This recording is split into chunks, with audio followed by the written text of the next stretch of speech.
Hello दोस्तों, लिपि classes में आपका स्वागत है। मेंस के डेली आंसर राइटिंग इनिशिएटिव का 20th डे है और आज हम GS4 एथिक्स का ये क्वेश्चन डिस्कस करने वाले हैं। आज मैं कोशिश करूंगा कि कम से कम शब्दों में आपको आंसर लिखवाऊं।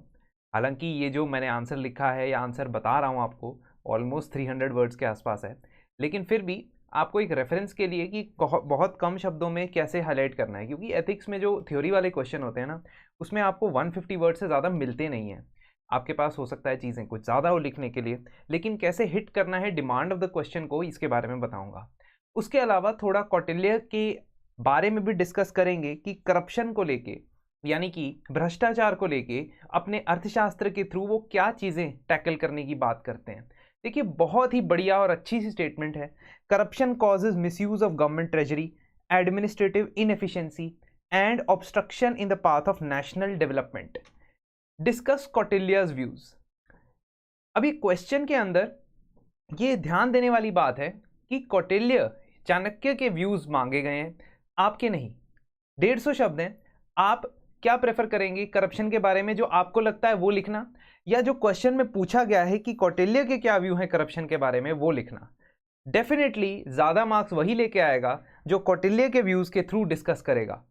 करनी चीजें कंटेम्प्रेरी भी है डिस्कस। ऐसा नहीं है कि सिर्फ हम अर्थशास्त्र की बातें लिखेंगे यहाँ पे और छोड़ देंगे, नहीं। हम उनको ट्राई करेंगे कि प्रेजेंट कॉन्टेक्स्ट में, करंट कॉन्टेक्स्ट की एग्जाम्पल के साथ उसको जस्टिफाई कर पाए। ये सब 150 शब्दों के अंदर करना, यही आंसर राइटिंग का चैलेंज होता है। अब देखिए दोस्तों, कौटिल्य का करप्शन के बारे में क्या कहना था, थोड़ा सा इस बात पे प्रकाश डालते हैं। सबसे पहले कौटिल्य ये कहते हैं कि करप्शन जो है वो इनएविटेबल है। किसी भी सेंट्रलाइज्ड गवर्नमेंट सिस्टम के अंदर करप्शन होना ही होना है, इनएविटेबल है। And he compares it with the tasting honey that is kept on your tongue और tasting poison that is kept on your tongue. Why? Because the persons, जो लोग हर समय सरकारी पैसे से डील करते हैं, सरकारी खजाने के आसपास रहते हैं, उसकी आवाजाही को देखते हैं, उनका मन, उनमें से किसी के मॉरल्स या किसी के एथिक्स तो करप्ट हो ही जाएंगे कभी ना कभी, क्योंकि हर कोई परफेक्ट इंडिविजुअल नहीं है, इंसान नहीं है। कौटिल्य इस माइंडसेट से अपनी किताब लिखते हैं कि ह्यूमन नेचर होता है सेल्फिश, अपने बारे में सोचता है ह्यूमन, और कई बार अपने बारे में सोचते वक्त वो ग्रेटर गुड या बिगर बेनिफिट की बारे में नहीं सोच पाता है। तो करप्शन इनएविटेबल है। दूसरी बात, करप्शन को ढूंढना या करप्ट ऑफिशियल्स को ढूंढना बहुत मुश्किल काम है, बहुत मुश्किल कार्य है। कुछ इस तरीके से, जिस तरीके से तालाब के अंदर ये देखना कि कौन सी मछली कितना पानी पी रही है, तालाब के अंदर ये ढूंढना कि कौन सी मछली कितना पानी पी रही है, which fish is consuming how much water, it is difficult to understand. And similarly, likewise, corrupt चीज के ऊपर एक पिन पॉइंटेड तरीके से बता पाना कि किसने करप्शन किया है, ये भी बहुत मुश्किल हो जाता है। आप देख रहे हैं कि ये किस जमाने की किताब लिखी गई है, किस किताब नहीं, बेसिकली ट्रिटाइज है, और ये क्या आज भी रेलेवेंट है? बिल्कुल है। कौटिल्य ने करप्शन से लड़ने के लिए या करप्शन को रोकने के लिए, because he knows that corruption will be there, तो उसे रोकने के लिए कई सारे कदम उठाने की बात करते हैं। वो कहते हैं कि सबसे पहले तो हमें स्पाइस का नेटवर्क बना के रखना होगा, कुछ ऐसे गुप्तचर और स्पाइस जो हर डिपार्टमेंट के अंदर राजा के लिए काम कर रहे होंगे और हर गतिविधि का, हर चीज़ का डे टू डे ब्यौरा जाके दे रहे होंगे। दूसरी चीज़, और बहुत ही इंपॉर्टेंट चीज़ जो चाणक्य कहते हैं और जो काफ़ी प्रैक्टिकेबल भी है, that is about naming and shaming of the corrupt. Chanakya कहते हैं या कौटिल्य कहते हैं कि अगर कोई बंदा करप्ट है तो कैसे पता लगाना है पहले कि करप्शन हो रहा है या नहीं, उसके कुछ इंडिकेटर्स होते हैं। एग्जाम्पल के तौर पे, अगर आपका रेवेन्यू जो है एक्सपेंडिचर से कम होते जा रहा है दिन प्रति, हर साल, every year if your revenue is decreasing and your expenditure is increasing, that means there is some embezzlement going on. Embezzlement का मतलब है कि किसी पर्टिकुलर सरकारी गवर्नमेंट पर्पस के लिए जो पैसा नियुक्त किया गया है, एलोकेट किया गया है, उस पैसे में से कोई एक लीकेज आ चुका है और वो पैसा किसी प्राइवेट बेनिफिट के लिए इस्तेमाल किया जा रहा है। और उसमें सरकारी ऑफिशियल्स के इन्वॉल्व होने के बहुत ज्यादा हाई चांसेस हैं। चाणक्य कहते हैं कि भाई एम्बेजलमेंट हो रही है, तो एम्बेजलमेंट को रोकने के लिए वो क्या कहते हैं, जो भी उस पर्टिकुलर प्रोग्राम के अंदर उसको इंप्लीमेंट करने वाले लोग हैं A to Z उनकी पूछताछ की जाए, उनको इन्वेस्टिगेट किया जाए और फाइंड आउट किया जाए, सवाल पूछे जाए, उनसे कड़े सवाल पूछे जाए, जिसका अगर वो सही जवाब या एज पर द प्रोसीजर जवाब ना दे पाए रहे हो तो आपको शॉर्टलिस्ट बन जाएगी कि हाँ कुछ ये लोग हैं जिन्होंने कुछ ना कुछ गड़बड़ की है। ऐसे करते करते स्पाइस की मदद से, इन्वेस्टिगेशन की मदद से आप ढूंढ निकालोगे वो लोग जो इन्वॉल्व है इस एम्बेजलमेंट के अंदर। और जब आप इनको ढूंढ निकालोगे ना तो एक तो आपको इनको हाईएस्ट लेवल ऑफ पनिशमेंट देनी है, चाहे इनका छोटा ही रोल रहा हो इन द स्कैम और इन द एम्बेजलमेंट। ये मैं नहीं कह रहा, चाणक्य के शब्द हैं। चाणक्य कह रहे हैं कि किसी भी लेवल का बंदा क्यों ना हो, चाहे वो लोअर सर्विस में काम करता है, हायर सर्विस में काम करता है, उसे सजा हाईएस्ट पॉसिबल ही मिलनी चाहिए करप्शन के लिए।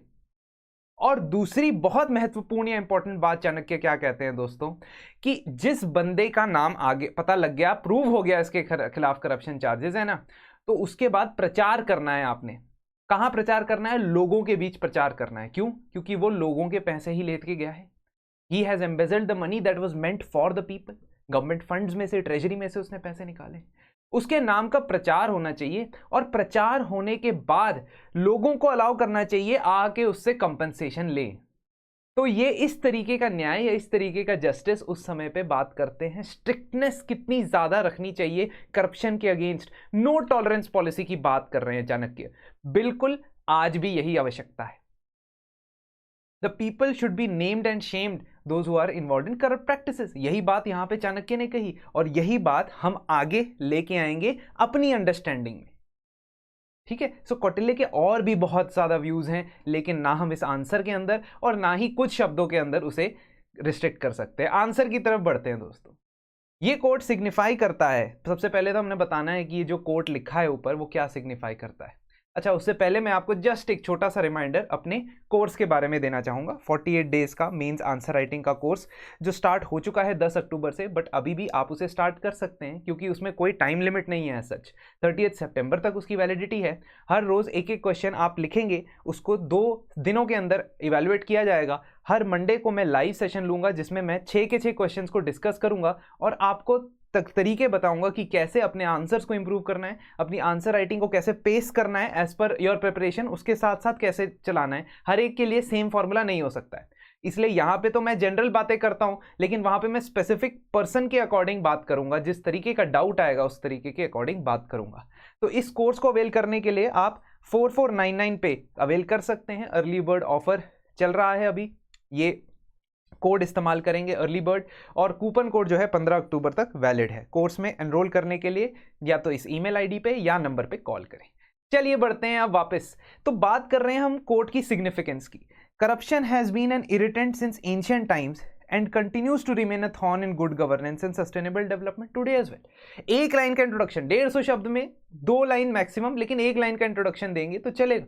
तो हम ये बता सकते हैं कि करप्शन जो है वो एंशिएंट टाइम से चलता आ रहा है। क्यों? क्योंकि हम कौटिल्य की बात करते हैं तो वो मिसयूज ऑफ गवर्नमेंट ट्रेजरी वो भी बात कर रहे हैं, एडमिनिस्ट्रेटिव इनएफिशिएंसी वो भी बात कर रहे हैं, ऑब्स्ट्रक्शन इन नेशनल डेवलपमेंट वो भी बात कर रहे हैं। तो कौटिल्य के व्यूज जो हैं यहाँ पे सामने नजर आ रहे हैं स्टेटमेंट के through. This is a statement of Kautilya.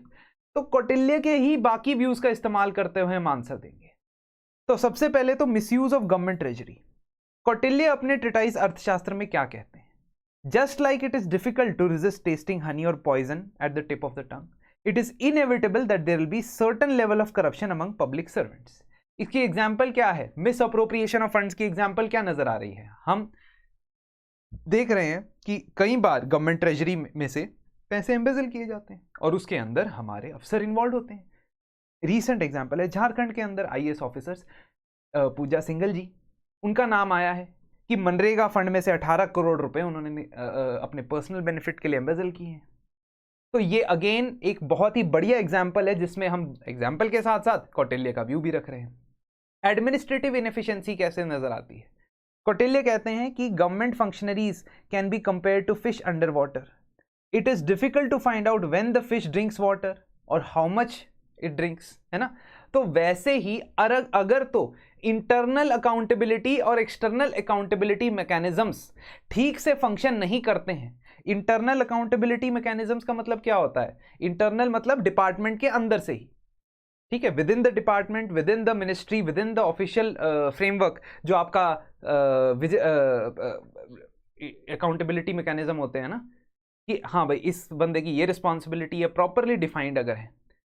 और एक्सटर्नल अकाउंटेबिलिटी मतलब कि कोर्ट हो गया, सीवीसी हो गया, सीबीआई हो गया, सीएजी हो गया, सीएजी ऑडिट से पता लग रहा है, तो ये सारे एक्सटर्नल है। और भी एक्सटर्नल जाएं तो मीडिया भी एक्सटर्नल अकाउंटेबिलिटी के अंदर रोल प्ले कर सकता है, एनजीओ जो आरटीआई फाइल करते हैं, या सिटीजन्स भी एक्सटर्नल अकाउंटेबिलिटी करवा सकते हैं। अगर ये वीक हैं, कमजोर हैं, तो ये ढूंढना बड़ा मुश्किल हो जाता है कि भाई कौन करप्ट है, कैसे करप्शन कर रहा है। Today's context also lack of enforcement of accountability leads to continuance of inefficient officers. कई बार हम ये कंप्लेंट सुनते हैं ब्यूरोक्रेसी के बारे में, सिविल सर्विसेज के बारे में, कि इनएफिशिएंट ऑफिसर्स के अगेंस्ट एक्शन नहीं लिया जाता है, वो प्रमोशन उनका होता रहता है किसी ना किसी तरीके से, किसी ना किसी बेसिस पे वो करियर सिविल सर्वेंट बन के बैठे रहते हैं, ठीक है। ऐसा बहुत सारे एक्सपर्ट्स का भी मानना है कि 2 से 3 बार इवैल्यूएशन होनी चाहिए सिविल सर्वेंट्स की, ताकि इनएफिशिएंट जो हैं लोगों को निकाला जा सके, समय समय पर उनको वॉलंटरी रिटायरमेंट या गोल्डन हैंडशेक दिया जा सके। ये बातें चलती रहती। अब यही कॉन्टेक्स्ट हम कौटिल्य के मतलब से समझ सकते हैं कि अगर हम नहीं ढूंढ निकालेंगे इनएफिशिएंसी को, तो इनएफिशिएंसी प्रमोट होती रहेगी। तीसरा, नेशनल डेवलपमेंट की बात कर रहे हैं, लिमिटेड वर्ड्स में लिखना है आंसर। नेशनल डेवलपमेंट की बात कर रहे हैं स्टेटमेंट में, तो कौटिल्य क्या हाईलाइट करते हैं कि एफिशिएंट और करप्शन फ्री एडमिनिस्ट्रेशन जरूरी है इकोनॉमिक और सोशल डेवलपमेंट के लिए।